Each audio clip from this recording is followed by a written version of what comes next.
She never wanted you to know. 6 words were scribbled across the front of Grandma's leather-bound journal in her unmistakable handwriting. My hands trembled as I held it, the weight of it suddenly feeling much heavier than its physical mass. Around me, black-clad mourners mingled in hushed conversations, occasionally glancing my way. Uncle Robert had pressed the journal into my hands just minutes earlier, his eyes not quite meeting mine. She was very specific. "Danny, wait until you're alone," he'd whispered, before quickly moving away to join the other pallbearers. I slipped the journal into my jacket, feeling it press against my ribs like a ticking bomb. Across the room, my mother dabbed her eyes while my stepfather Jim stood with his hand on her shoulder, his face a mask of appropriate grief. Something in his posture seemed off, too rigid, too controlled. "Danny, are you okay?" My cousin Sarah touched my arm, startling me. "You look like you've seen a ghost." "I'm fine," I lied, patting the journal through my jacket. "Just processing, you know." The wake dragged on for hours. My fingers itched to open Grandma's journal, but her final request was clear: read it alone. Whatever secrets she had saved for after her death, she didn't want them shared in a room full of mourners picking at finger sandwiches and reminiscing about her famous pecan pie. When I finally made it back to my small apartment, I locked the door behind me and placed the journal on my kitchen table. The leather cover was worn smooth in places, the edges frayed from years of use. This wasn't some special book she'd prepared for this purpose. This was her actual journal, pages filled with her private thoughts and observations. I poured myself a glass of bourbon, the same brand Grandma always kept in her kitchen cabinet for medicinal purposes, and sat down. Taking a deep breath, I opened to the first page marked with a faded blue ribbon. "My dearest Daniel," it began. "If you're reading this, I've finally worked up the courage to tell you the truth, even if I couldn't do it while I was still alive to face the consequences." The bourbon burned my throat as I swallowed hard and continued reading. 3 days later, I found myself parked outside my parents' suburban home, Grandma's journal on the passenger seat beside me.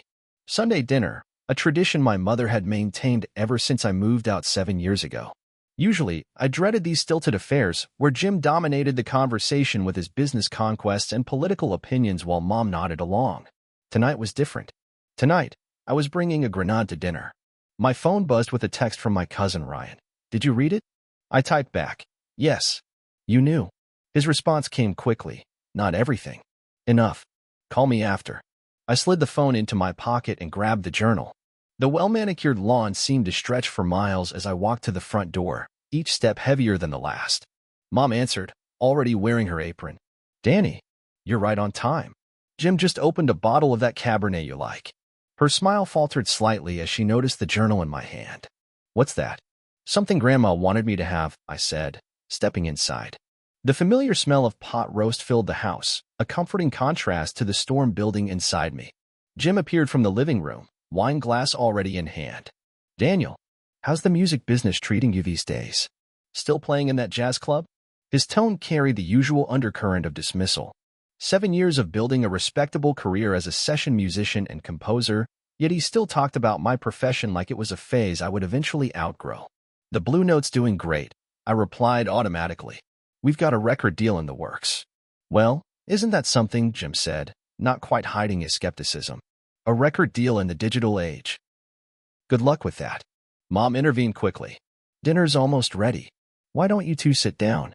I took my usual seat at the dining table, placing Grandma's journal beside my plate. Jim eyed it as he sat down across from me. "Barbara's old diary? Your mother was looking for that. We thought it might have been lost in the move to the nursing home." "It wasn't lost," I said evenly. "She gave it to Uncle Robert with specific instructions to give it to me after she died." Something flickered across Jim's face, a momentary crack in his composed facade. "Well, that's unusual." Barbara was getting rather confused toward the end, as you know. "She seemed pretty lucid every time I visited," I countered. "Which was every week, by the way." Mom entered with a steaming casserole dish. "Are you two already talking politics?" I thought we agreed. No divisive topics at Sunday dinner. "We're discussing Grandma," I said, not taking my eyes off Jim. "Specifically, her journal." The casserole dish landed on the table with a thud. Mom's hands shook slightly as she removed her oven mitts. "Oh? What does it say? Why don't we eat first?" Jim suggested smoothly. "No sense letting good food get cold." "Actually," I said, Opening the journal to a marked page, I think this has waited long enough. 25 years, in fact. Mom sank into her chair, her face suddenly pale. Danny, please, June 15th, 1999. I read aloud. Ellen brought little Daniel over today. He's growing so fast, already 5 years old and the spitting image of his father. It breaks my heart that Michael will never know his son, and that Daniel is being raised believing that lie of a man Jim is his father. The silence that followed was absolute. Jim's knuckles whitened around his wine glass. My mother's eyes filled with tears. Danny, she whispered, you have to understand. Understand what? My voice sounded strange in my ears, tight and controlled. That Michael, my real father, wasn't actually killed in a car accident before I was born? That he never even knew Mom was pregnant? That you've been lying to me my entire life? Jim set down his wine glass with deliberate calm. This is absolute nonsense. Your grandmother was old, confused. She included photos, I said, pulling out several faded Polaroids tucked into the journal's pages. And letters. And apparently, a DNA test she had done without telling anyone, using a strand of my hair and something of Michael's she'd kept. I spread the photos on the table, a young man with my same eyes, my same smile, playing a saxophone on what looked like a New Orleans street corner. Another of him with my mother, both laughing, her head on his shoulder. Jim's face darkened. This is ridiculous. Barbara had no right. She had every right. I slammed my hand on the table, making the silverware jump. She watched you erase this man from history, take over his role, and then treat me like I was some kind of disappointment because I didn't fit your mold. We gave you everything. Jim shouted back, his composed veneer cracking completely. A stable home. Opportunities, Jim. Please, my mother begged, tears streaming down her face now. Danny, we need to talk about this calmly. 25 years, Mom. 25 years of lies. Grandma writes here that Michael's parents, my grandparents, tried to be part of my life, but you and Jim shut them out completely. They would have filled your head with nonsense about a bohemian lifestyle, Jim snapped. Michael was a street musician, for God's sake. No ambition, no future. He was accepted to Juilliard the week he died. I said quietly, the words from Grandma's journal burning in my memory. A full scholarship. Mom covered her face with her hands. We did what we thought was best for you. Best for me? Or best for your image? I turned to Jim. Grandma wrote that you were embarrassed by Mom's youthful indiscretion, dating a jazz musician from the wrong side of town. That you made erasing him a condition of your proposal. That's not true, Jim protested, but his eyes shifted away. She also wrote that you threw away all the letters his parents sent, birthday cards for me, invitations to meet them. I couldn't keep the bitterness from my voice. I have living grandparents I've never met because of you. They weren't your family, Jim insisted. We were your family. My family. I laughed, a harsh sound. Is that why you've spent my entire life trying to push me away from music? Why you mocked every gig, every composition, every achievement? Because somewhere deep down, you knew that was Michael and me, not you? That's enough. Jim stood up, his chair scraping loudly against the floor. I will not sit here and be accused by a boy I raised as my own, based on the ramblings of a senile, old woman. Jim, stop it. Mom cried.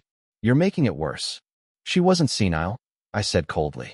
She kept meticulous notes, dates, names. She even wrote down where Michael is buried, a place I've never been taken to visit. She kept the truth because she knew someday I'd need it. The truth. Jim scoffed. The truth is that your mother made a mistake with a nobody musician who got himself killed driving drunk, and I saved her reputation by giving her and her bastard son my name and my protection. The room fell silent. My mother's sob broke through the stillness like shattering glass. Jim, she whispered, horrified. Is that really how you see me? I asked quietly. After 25 years? As a burden you graciously took on. Jim's face flushed. I didn't mean, yes, you did. I closed the journal and stood up.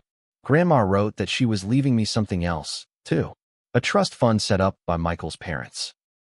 They put money into it every year on my birthday, even though they never got to see me open their gifts. There's enough there for me to go to music school if I want. To finish what my father started.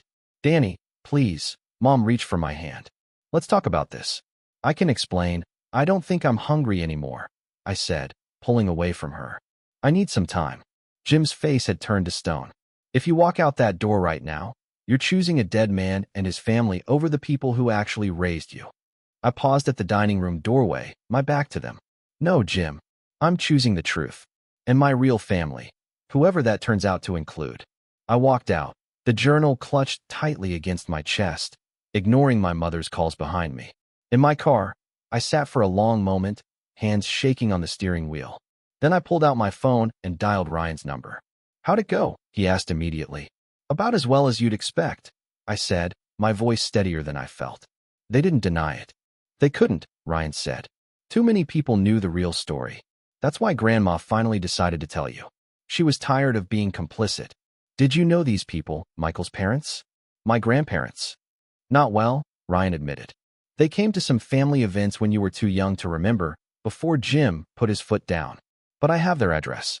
They're still in New Orleans. They'd like to meet you. I looked back at the house where I'd grown up, at the perfectly manicured lawn and the tasteful curtains. Inside was a life built on carefully constructed lies, with no room for a jazz musician's son who heard music in everything. I think it's time I met them too, I said. 2 weeks later, I stood on a colorful porch in the Tremaine neighborhood of New Orleans, the air thick with humidity and the distant sound of trumpets. The small house was painted a bright blue, with potted plants hanging from the ceiling of the porch and wind chimes tinkling in the breeze. I called ahead. They were expecting me, had been waiting for this moment for 25 years, they said. Still, my finger hesitated over the doorbell. What if they didn't like me? What if I disappointed them too? Before I could press it, the door swung open. An elderly black man stood there, tall and lean despite his age, with the same eyes I saw in the mirror every morning.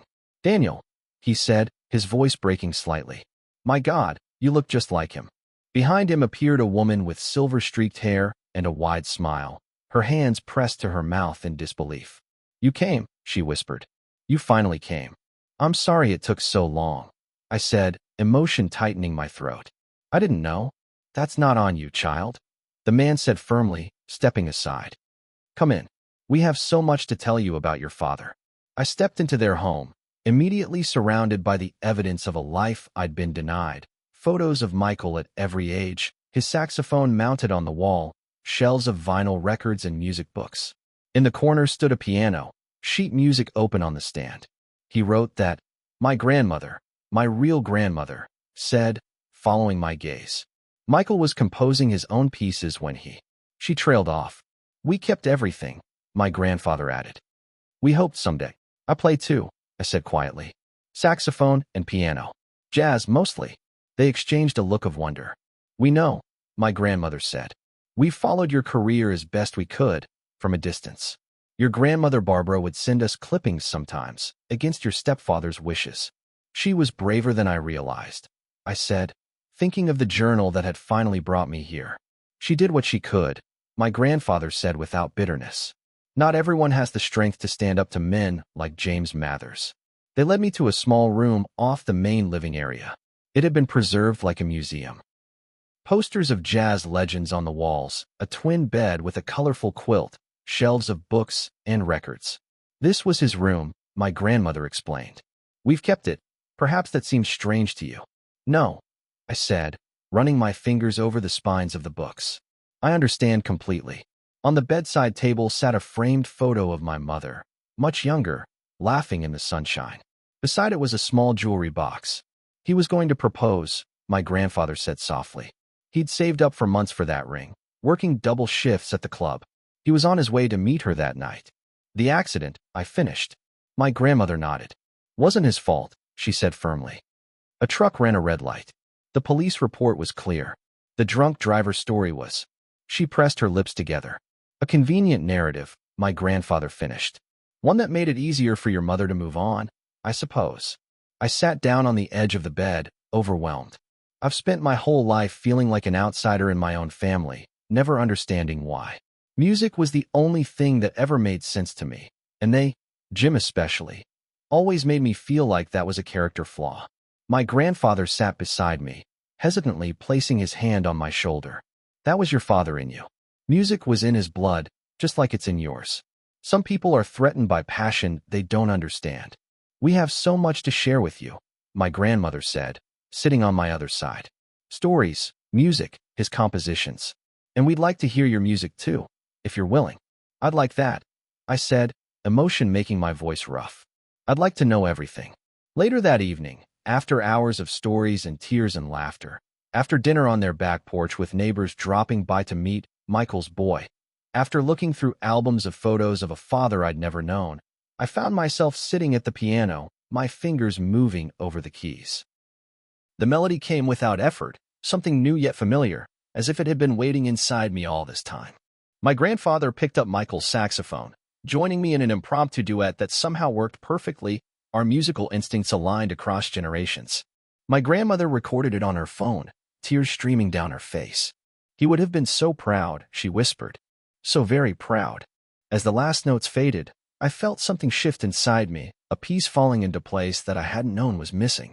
I wasn't Jim Mather's disappointing stepson anymore. I was Michael Johnson's son, a musician with music in my veins, finally home among people who saw me clearly. "I have something for you," my grandfather said, going to a cabinet and removing a small box. Inside was a tarnished key on a leather cord. This was his. It's the key to his first instrument case. He wore it like a talisman. He placed it around my neck, the metal warm against my skin. "Now it's yours." My phone buzzed in my pocket, another text from my mother, one of dozens I'd ignored since that dinner. This time, I took it out and looked at it. "Please call me Danny. I made terrible mistakes, but I loved your father. And I love you. We need to talk." For the first time, I felt ready to hear her side of the story. Not for Jim's sake. I wasn't sure I could ever forgive him, but for Michael's. And for my own. "I think I'm going to stay in New Orleans for a while," I told my grandparents. "Get to know the city my father loved. Write some music. Maybe record that album. You'll stay with us," my grandmother said firmly.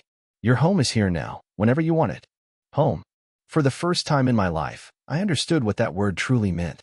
It wasn't the perfectly maintained suburban house where I'd grown up feeling like a stranger. It was this vibrant, musical place where my father's spirit lived on, where his parents, my grandparents, had kept his memory alive all these years. I placed my hands on the piano keys again, letting the music flow through me, Michael's son, finding his way back to where he belonged. Was I right to walk away from the family that raised me, based on my grandmother's revelations? Did I owe more to the mother who loved me but lied to me, or to the legacy of the father I never knew?